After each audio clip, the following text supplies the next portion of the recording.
One of Paldi's Report Manager features is that users can trigger report sending with Sisense Pulse events. To do this, edit the report job and toggle on Trigger via webhook, then copy the webhook URL. Click Save and navigate back to your dashboard. In this example, we'll trigger a report from the Ops Downtime KPI, so we'll add this KPI to Pulse.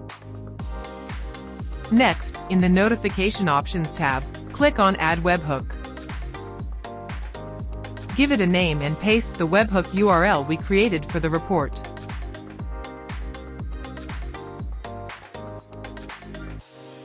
To ensure everything is set up correctly, go to the Pulse tab and verify the configuration.